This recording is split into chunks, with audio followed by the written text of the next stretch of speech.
નામ શું કહેવાય?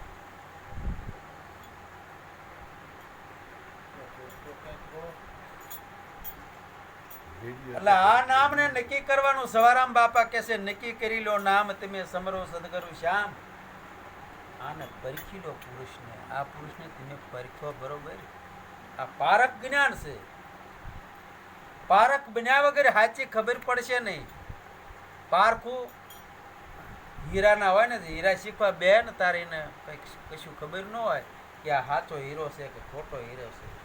પણ જ્યારે જ્યારે ગહે એને ટાઈમ એનો અનુભવ થાય અને સાચો હીરો એ જ્યારે 16 કળાનો ખીલે ને કમળ ખીલવા માંડે ને તારે એમને થાય કે આ રફનો ગાંગડો સાચો છે, આમાંથી હીરો પ્રગટ થશે. એમ આપણે પારક બનવાનું છે. નામને બરોબર જાણવાનું છે. બહોત નામ હે સંસારમાં, અહીંયા કણ મુક્તિ નથી. આદિ નામ તો ગુપ્ત છે અને કોક બિરલા જગતની અંદર ગુજે છે. અને જીને જીને આ નામ નક્કી કરી વાળ્યું છે ને એ બધા નિર્વાણ પદને પામી ગયા છે. નકર તો બધું આ કશું છે જ નહીં. હમણાં મહારાજે સપનાની વાત કરી ને પછી કબીર સાહેબ એમ હોત કે છે ચંદા બી નહોતા, સૂરજ બી નહોતા, નતા નવલખ તારા, કેદુના છે ભેખ અમારા. પૂજ જાવ તાર શું પછી કઈ હોય છે જેવું સુસુપ્તિ હમણાં અવસ્થા કીધી ને ત્યાં કણ કશું હોય છે ના. આ જાગ્રત થાવ એટલે પછી બધું ખડું થાય છે. એટલે આ જાગ્રત નગરી છે. જાગ્રત નગરી છે.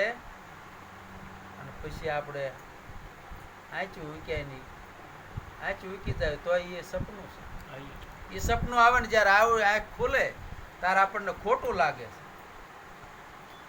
અને આ જાગતી આંખનું અંત ઘડી આવી જાય ને આંચું ઉકાય તારે આ સપનું પછી રહેશે કોઈ નહીં. આપ મુવા પછી ડૂબ ગઈ દુનિયા. આની માટે દુનિયા જ નથી. એમાં સંતો પુકાર કરી બેસે કે તમે આ નામને નથી કર્યું. આનું પારખ કરી લો. પારખું જ બનાવે છે સંતો. પોતાના સ્વરૂપની અંદર જગાડી અને પારખ બનાવે છે કે આ સાચું છે કે આ ખોટું છે. એવી તમને સૂઝ પડી જવી પડે અને પાયો બરોબર મજબૂત થવો પડે. પાયો જો મજબૂત નહીં થાય ને